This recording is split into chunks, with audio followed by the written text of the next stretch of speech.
ಆದ್ರೆ ನಾನು ಅದನ್ನ ಸವಾಲಾಗಿ ಸ್ವೀಕಾರ ಮಾಡಿದೆ. ಲಂಕೇಶ್ವರಿಗೆ ಬಂದದನ್ನು ಸವಾಲಾಗಿ ಸ್ವೀಕಾರ ಮಾಡಿದೆ. ಯಾಕೆ ಒಬ್ಬ ಕುರುಬರ ಜಾತಿಗಳನ್ನು ಹುಟ್ಟಿ ಹಣಕಾಸಿನ ಮಂತ್ರಿಯಾಗಿ ಯಾಕೆ ಕೆಲಸ ಮಾಡೋಕ್ಕಾಗಲ್ಲ ಸಮರ್ಥವಾಗಿ ಅಂತ ಹೇಳಿ ಅದನ್ನು ಸವಾಲಾಗಿ ಸ್ವೀಕಾರ ಮಾಡಿ ನಾನು ಎಲ್ಲ ಅರ್ಥಶಾಸ್ತ್ರಜ್ಞರ ಜೊತೆ ಚರ್ಚೆ ಮಾಡಿ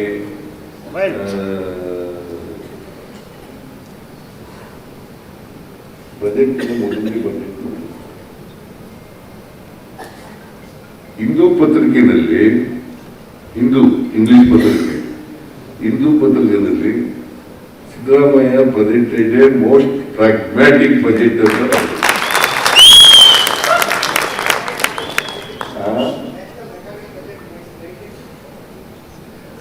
ಇಲ್ಲಪ್ಪ.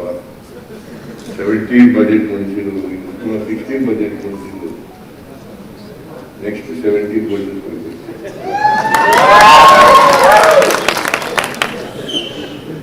ನಾನು ನೋಡಿ 16 ಬಜೆಟ್ಗಳನ್ನ ಕರ್ನಾಟಕದಲ್ಲಿ ಮಂಡಿಸಿದೆ. 16 ಬಜೆಟ್ಗಳು.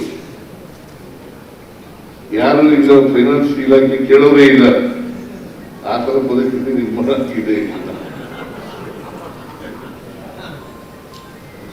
ಹಾಗಂತೇಳಿ ಸಮರ್ಥ ಇಲ್ಲ ಅಂತ ನಾನು ಅನ್ನಕ್ಕೆ ಹೋಗಲ್ಲ. ಜನ persons who are eligible to handle finance portfolio. ಆದರೆ ನಾನಿರುವಾಗ ಕೇಳ್ತಾ ಇಲ್ಲ ಅಂತ ಹೇಳ್ತಾ ಇರಲಿಲ್ಲ.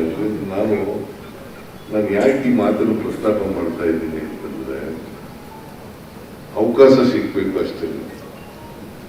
ಅವಕಾಶ ಸಿಕ್ಕದೆ ಹೋದರೆ ಯಾರು ಕೂಡ ನಮ್ಮ ಸಾಮರ್ಥ್ಯವನ್ನು ತೋರಿಸಲಿಕ್ಕೆ ಸಾಧ್ಯ ಆಗಲ್ಲ.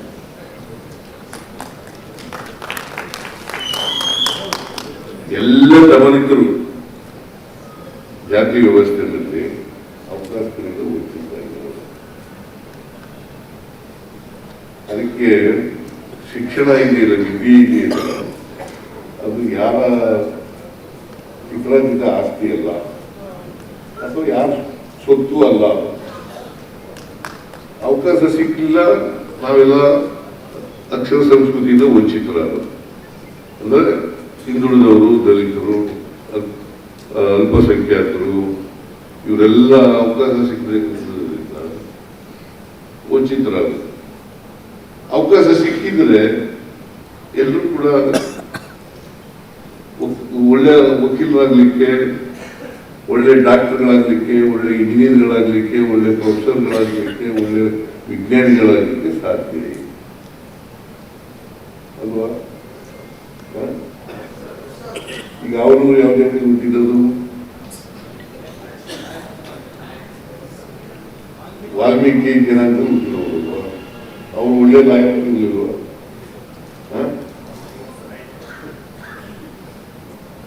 ಅವರು ಆಯೋಗದ ಅಧ್ಯಕ್ಷರಾಗಿ ಇಂಥ ಒಂದು ವರದಿ ಕೊಟ್ಟರಲ್ಲ, ಅದು ಮೊದಲನೇ ವರದಿ.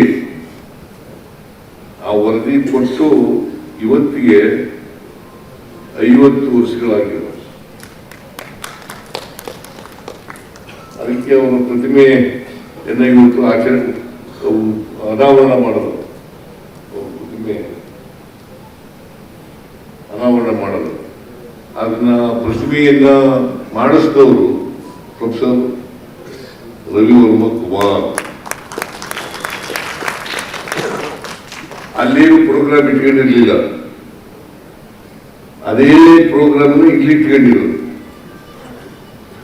ಹಿಂದುಳಿದ ಜಾತಿಗಳ ಒಕ್ಕೂಟದ ಅಧ್ಯಕ್ಷರು ರಾಮಚಂದ್ರಪ್ಪನವರು ನಾನು ಈ ಕಾರ್ಯಕ್ರಮ ಮಾಡ್ತೀನಿ ಅಂತ ಹೇಳಿದ ಮೇಲೆ, ಇದು ಒಂಥರ ಗೌರ್ಮೆಂಟೇ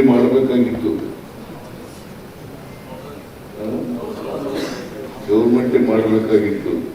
ಪ್ರೊಫೆಸರ್ ರವಿವರ್ಮ ಕುಮಾರ್ ನನ್ನ ಜೊತೆ ಗೌರ್ಮೆಂಟ್ ಮಾಡಿ ಅಂತ ಕೂಡ ಹೇಳಿದ್ರು. ಆದರೆ ರಾಮಚಂದ್ರಪ್ಪನವರು ಮಾಡಿರ್ತಕ್ಕಂಥದ್ದು ಗೌರ್ಮೆಂಟ್ ಪರವಾಗಿ ಮಾಡಿರ್ತಕ್ಕಂಥ ಕಾರ್ಯಕ್ರಮ. ಹಿಂದುಳಿದ ಜಾತಿಗಳ ಒಕ್ಕೂಟಕ್ಕೆ ರಾಮಚಂದ್ರಪ್ಪನಿಗೆ ಸರ್ಕಾರದ ವತಿಯಿಂದ ಧನ್ಯವಾದಗಳನ್ನು ಹೇಳಲಿಕ್ಕೆ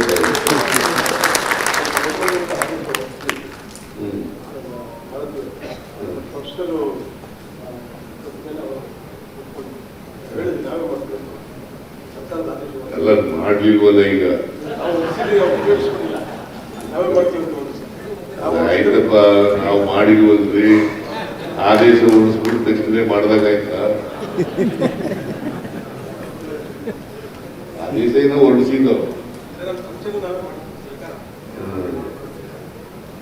ಅದೇನೇ ಇಲ್ಲಿ ಸರ್ಕಾರ ಮಾಡ್ತಿದ್ದೋ ಮಾಡಬಾರ್ದು ಅಂತೇನಿಲ್ಲ ಮಾಡ್ತಿದ್ದೋ ಆದ್ರೆ ಅವರು ಮಾಡಿದ್ರು ಅದಕ್ಕೋಸ್ಕರವಾಗಿ ಅವರಿಗೆ ಧನ್ಯವಾದಗಳನ್ನ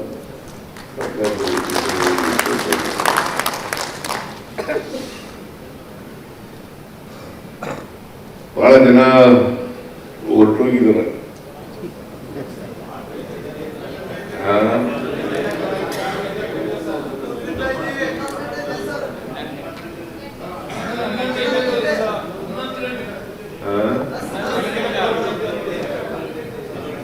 ಬೆಳಿಗ್ಗೆನೆ ಬಂದಿದ್ದೀವಿ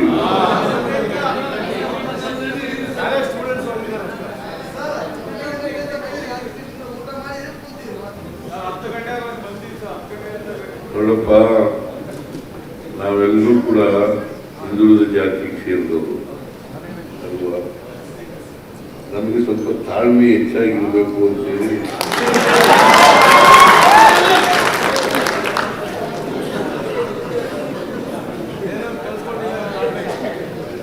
ತಾಳ್ಮೆ ಇರ್ಬೇಕಲ್ವಾ. ಈಗ ಡಾಕ್ಟರ್ ರವಿವರ್ಮ ಕುಮಾರ್ ಅವರು ಅವನೂರ ಬಗ್ಗೆ ಅಧಿಕೃತವಾಗಿ ಮಾತಾಡಿದ್ದಾರೆ. ಆ ಭಾಷಣ ಕೇಳಬೇಕಲ್ವಾ. ನನಗೆ ಬಹಳ ಹತ್ತಿರದಿಂದ ಪರಿಚಯ ಆದದ್ದು ಅವನೂರವರು ಯಾವಾಗ ಅಂತಂದ್ರೆ, ನಾನು 1991 ಲೋಕಸಭೆಯಲ್ಲಿ ಚುನಾವಣೆ ನಿಂತಿದೆ, ಕೊಪ್ಪಳದಿಂದ ನಿಂತಿದೆ. ಅದನ್ನು ಸೋತ್ಬಿಟ್ಟೆ. ಆಗ ಒಂದು ಚುನಾವಣಾ ತಕರಾರು ಅರ್ಜಿ ಹಾಕಿದ್ದೆ, ರವಿವರ್ಮ ಕುಮಾರ್ ಮೂಲಕ ಹಾಕ್ಸಿದ್ದೆ. ಆಗ ಅವನೂರವ್ರ ಆಫೀಸ್ನಲ್ಲಿ ಇವರಿದ್ದರು. ಅವನೂರವರು ನನ್ನ ಕೇಸ್ ನಡೆಸಲಿಕ್ಕೆ ಬಂದಿದ್ರು.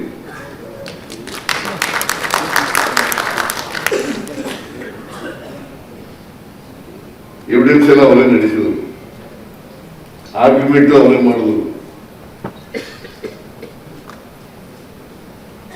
ಆದ್ರೆ ನನ್ನ ಪರವಾಗಿ ಆಗಲಿಲ್ಲ, ಕೇಸು ವಿರುದ್ಧವಾಗಾಯಿತು. ನಾನು ಹೋಗ್ಲಿಲ್ಲ, ಅಲ್ಲಿಗೆ ಹೋಗ್ಲಿಲ್ಲ, ಏನಿಲ್ಲ, ಬಿಟ್ಬಿಟ್ಟೆ ಆಗಬೇಕು. ಯಾಕೆಂತಂದ್ರೆ ಯಾರು ನಾನು ಮುಖ್ಯ ಸಾಕ್ಷಿ ಅಂತ ಕೊಟ್ಟಿದ್ದೆ ಅವರೇ ಆಶ್ರಯ ಆಗ್ಬಿಟ್ಟು